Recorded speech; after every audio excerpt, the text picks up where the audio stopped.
你有没有注意过一件事？人类很爱庆祝，中奖要庆祝，升职要庆祝，连周五晚上都要庆祝。但问题是，我们到底在庆祝什么？很多时候，庆祝只是短暂逃离现实，快乐一下，然后继续焦虑。但有一首诗，它邀请你参加一场不是短暂的庆祝，而是整个宇宙都在参与的庆典。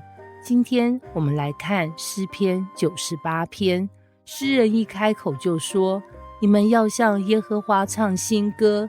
又来了新歌，但这次原因很清楚，因为他行过奇妙的事。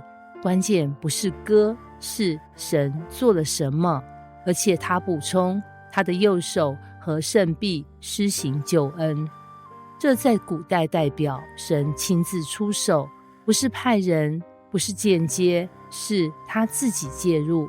耶和华发明了他的救恩，在列邦人眼前显出公义。注意这里的范围，不是只给一群人，是列邦万民。然后说，地的四极都看见我们神的救恩。意思是，这不是小圈圈的信仰，是公开的、可见的、可传的。接下来气氛直接炸开，全地都要向耶和华欢乐，要发起大声欢呼歌颂，然后一堆乐器、琴、诗歌、号筒、角声。这不是轻声敬拜，这是庆典等级的敬拜。你可以想象一个画面，像大型音乐节，但主角是神。这里更夸张，愿海和其中所充满的澎湃，世界和住在其间的也要发声。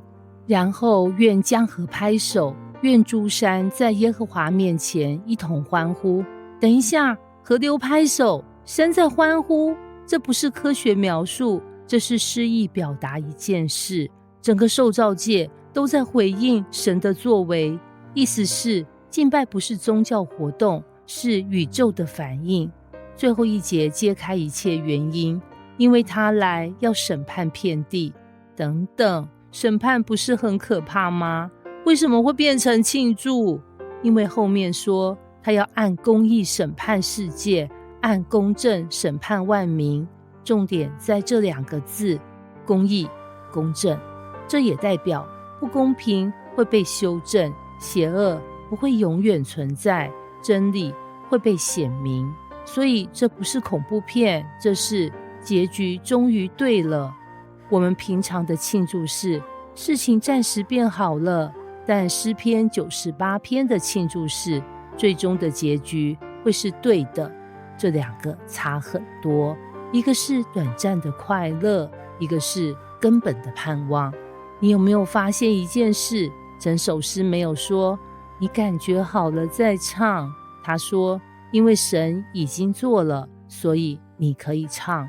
很多人等状况改善才喜乐，但诗篇98篇说你可以先喜乐，因为神的结局已经确定。我们活在一个很不确定的世界，经济起伏，人际变化，未来未知，很容易让人觉得事情会不会越来越糟。